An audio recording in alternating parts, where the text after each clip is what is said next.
আসসালামু আলাইকুম প্রিয় শিক্ষার্থীরা, আমি তোমাদেরকে রাইট ফর্ম অফ ভার্ব গুরুত্বপূর্ণ কতগুলো রুল শিখাবো। প্রিয় শিক্ষার্থী, দেখো, এই রাইট ফর্ম অফ ভার্ব তোমার সব বইয়ে অনেকগুলো করে রুল। স্টুডেন্টরা বলে, স্যার এত রুল কেন? হ্যাঁ, আবার এত রুল মনেও থাকে না, ঠিক আছে?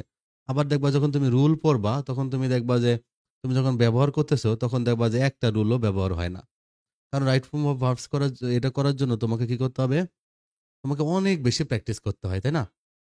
তাহলে প্রিয় শিক্ষার্থীরা, তখন তুমি প্র্যাকটিসই করবা না অনেকগুলো রুলই মনে রাখবা? এই সমস্যাটা সবারই দেখা দেয়। তো প্রিয় শিক্ষার্থীরা, আমি তোমাদেরকে মাত্র ৮টা রুল শেখাবো।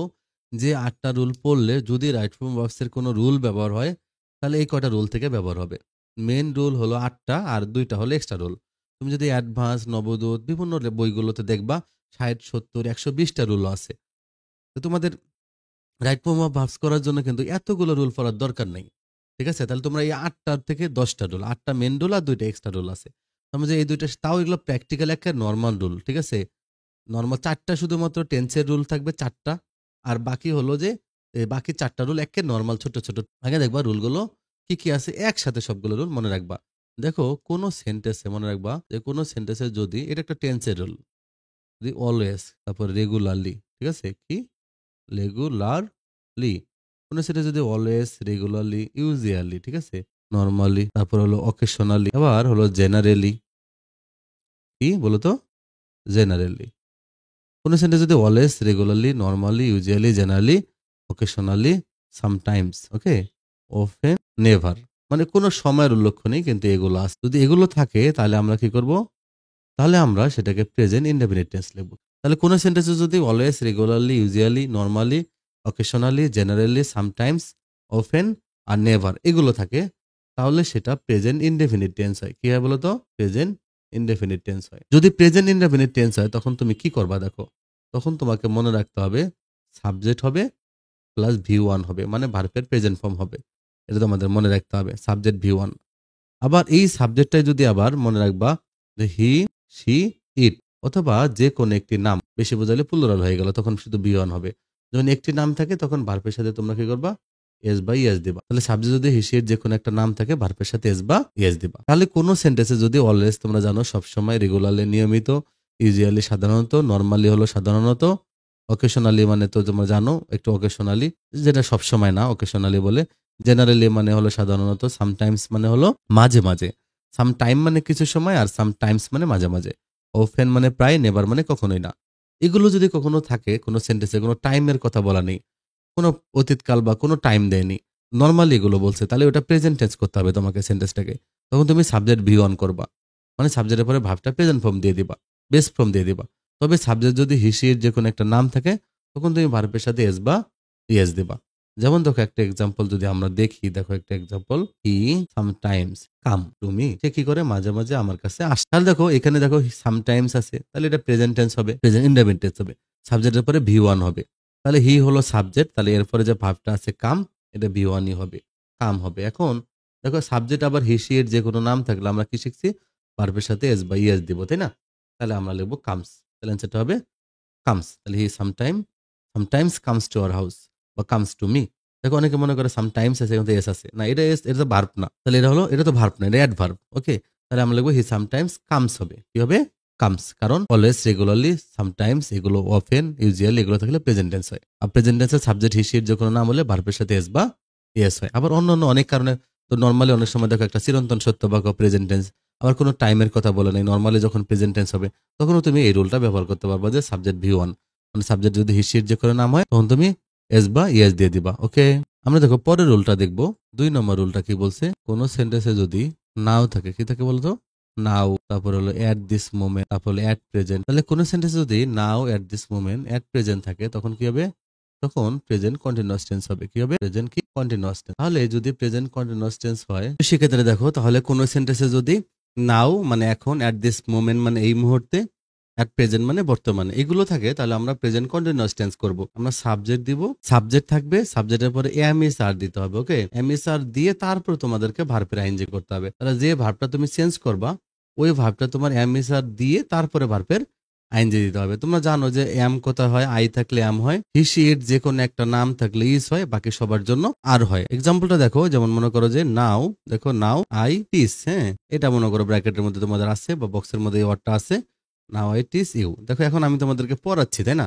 তাহলে এখানে নাও শব্দটা আছে, দেখো এই যে নাও, তাহলে এটা প্রেজেন্ট কন্টিনিউয়াস টেন্স করতে হবে। তার মানে এম ইজ আর দিয়ে তারপর ভার্বের আইএনজি দিতে হবে। তাহলে তোমরা তখন কি করবা, আই যেহেতু আছে, আমরা জানি আয়ের জন্য এম হয়, তাহলে অ্যান্সারটা হবে am teaching. Okay, now I am teaching you. এখন আমি তোমাদেরকে পড়াচ্ছি, তাহলে তোমার টিচ আছে, তোমাদেরকে লিখতে হবে এম টিচিং। আর যদি এখানে হি থাকতো তাহলে তুমি লিখতা ইজ টিচিং।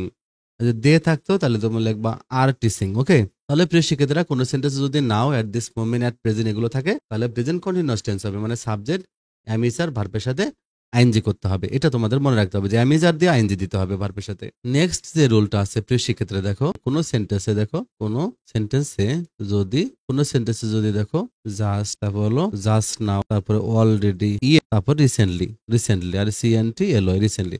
দেখো কোনো সেন্টেন্সে যদি just now, already, yet, recently এগুলো থাকে, তাহলে তুমি কি করবা, তাহলে তোমাকে প্রেজেন্ট পারফেক্ট টেন্স লিখতে হবে। প্রেজেন্ট কি perfect tense. Present perfect tense মানে কি, তোমরা কিভাবে করবা, যে সাবজেক্ট থাকবে, সাবজেক্টের পরে হ্যাভ হ্যাজ হবে, কি হবে বলতো, হ্যাভ অথবা হ্যাজ। তারপরে ভি থ্রি হবে, মানে ভার্বের পাস্ট পার্টিসিপল হবে, ভার্বের টিপি ফর্ম পাস্ট পার্টিসিপল হবে। তাহলে তোমাকে হ্যাভ হ্যাজ দিয়ে ভি থ্রি দিতে হবে। আর হ্যাজ কত হয় তোমরা জানো, হি সি ইট যে কোনো একটা নাম হলে হ্যাজ হবে। হি সি ইট যে কোনো একটি নাম, যে কোনো একটি নাম হলে কি হয়, হ্যাজ হয়। ঠিক আছে, খালি হ্যাজ না, যখন অন্য অক্সিলারি থাকবে ইজ হবে এদের জন্য ডাস হবে, এদের জন্য ওয়াজ হবে। ওকে, আর হ্যাভ হবে বাকি সবার জন্য। তাহলে দেখো আমরা যদি একটা এক্সাম্পল লিখি, যেমন দেখো শিক্ষার্থী, দেখো যেমন আই রিসিভ, ওকে ব্র্যাকেটে থাকলো receive, R E C E I V E, হ্যাঁ receive, I receive your letter just now. শিক্ষা দেখো এরকম যদি থাকে যে কোনো সেন্টেন্সে এরকম, এই যে জাস্ট নাও, অলরেডি এগুলো যদি থাকে, বা ইয়ার থাকে, বা রিসেন্টলি থাকে, তাহলে আমাদেরকে প্রেজেন্ট পারফেক্ট টেন্স করতে হবে। মানে প্রেজেন্ট পারফেক্ট টেন্স মানে হ্যাভ হ্যাজ দিয়ে তোমাকে কি করতে হবে, ভিতরে দিতে হবে, মানে ভার্বের পাস্ট পার্টিসিপল দিতে হবে। দেখো এখানে রিসিভ আছে, এখানে আরেকটা দেখো রিসিভ বানানটা অনেকে ভুল হয়, রিসিভ, বিলিভ, অ্যাসিভ। দেখো এখানে দেখো মনে রাখবা তোমরা একটা জিনিস কথা, যে আই বিফোর ই, এটা মনে রাখবা, I before E except after C, মানে আইটা সবসময় কি হবে, ইর আগে হবে। আইটা কি হবে, আই বিফোর ই, এটা ইর আগে হবে, কিন্তু সি থাকলে আবার এক্সেপ্ট আফটার সি, সির ক্ষেত্রে পরে হবে। যেমন দেখো এখানে দেখো সি ই আই, তাহলে দেখো আই নর্মালি দেখো বিলিভ বানান যদি আমি লিখি বিই এল আই ই ভিই, আইটা দেখো কি হয়েছে, ইর আগে হয়েছে। ঠিক আছে, কিন্তু দেখো রিসিভ বানানে দেখো আইটা এর পরে হয়েছে, কারণ এখানে একটা সি আছে, এখানে কি আছে, এখানে একটা সি আছে, এখানে একটা সি আছে। তাহলে I before E except after C, এটা তোমরা একটু কি করবা, এটা একটু মনে রাখবা। এখন দেখো আমরা কি করব, আমাদের তো জাস্ট নাও আছে, তাহলে যদি জাস্ট নাও থাকে তখন আমরা কি করি, জাস্ট নাও থাকলে আমরা কি করব, প্রেজেন্ট পারফেক্ট টেন্স হবে, মানে হ্যাভ হ্যাজ দিয়ে ভিতরে দেব। তাহলে আমাদের যেহেতু আই আছে, আই এর জন্য আমাদের হ্যাভ হবে, have received. Okay, R C E I V E D, have received. তাহলে তোমরা অ্যান্সারটাকে লিখবা হ্যাভ রিসিভড। ওকে, তাহলে এটা তোমরা মনে রাখবা, খুবই ইম্পর্টেন্ট রুল, যে কোনো সেন্টেন্সে জাস্ট নাও, অলরেডি, ইয়ার, রিসেন্টলি থাকলে প্রেজেন্ট পারফেক্ট টেন্স করতে হবে, মানে হ্যাভ হ্যাজ দিয়ে ভি থ্রি দিতে হবে। তো শিক্ষার্থীরা আমরা লাস্ট তোমাদের টেন্সের 4 নম্বর রুলটা শিখবো। দেখো কোনো সেন্টেন্সে যদি এগো এগো, তারপরে long long ago, long long ago, অথবা মেনি ইয়ার্স এগো, ইয়েস্টারডে থাকে, তারপরে আবার যদি এরকম অতীত নির্দেশক কোনো শব্দ থাকে, লাস্ট, পাস্ট এগুলো থাকে, মানে অতীত নির্দেশক কোনো শব্দ, কিংবা অতীতের একটা সাল দিয়ে দিল একটা, তাহলে এগো, লং লং এগো, ইয়েস্টারডে অতীত নির্দেশক শব্দ, তুমি কি করবা, তুমি পাস্ট ইনডেফিনিট টেন্স করবা। কি করবা, পাস্ট ইনডেফিনিট টেন্স মানে কি, তুমি সাবজেক্ট দিবা, ভি টু দিবা, সাবজেক্ট কি দিবা, ভি টু মানে ভার্বের পাস্ট ফর্ম, কি পাস্ট ফর্ম, এটা মনে রাখবা। কিভাবে করবা দেখো এক্সাম্পল দেখো, যেমন আমরা একই সেন্টেন্সটা আগে যেটা লিখছিলাম, R C E I V E, I receive your letter yesterday. এখন এখানে দেখো ইয়েস্টারডে শব্দটা আছে, এখানে আমাদের কি আছে, ইয়েস্টারডে আছে, কিন্তু এখানে দেখো রিসিভ আছে, তাহলে আমরা কি লিখবো, রিসিভড। কি লিখবো, শুধু রিসিভড লিখবো। ওকে, রিসিভ, অ্যান্সারটা হবে কি, রিসিভড। মানে আমরা কি করব, ইয়েস্টারডে থাকলে পাস্ট টেন্স বানিয়ে দেবো, মানে পাস্ট ইনডেফিনিট বানিয়ে দেবো, সাবজেক্ট ভি টু দিয়ে দেবো। প্রিয় শিক্ষার্থীরা, এই 4টা রুল তোমরা টেন্সের জন্য মুখস্থ করবা, আর আমার 6টা রুল আছে রাইট ফর্ম এর জন্য। তোমরা নেক্সট ভিডিও এই 6টা রুল দেখবা, তাহলে কিন্তু তোমরা রাইট ফর্ম সবগুলো পারবা। ওকে।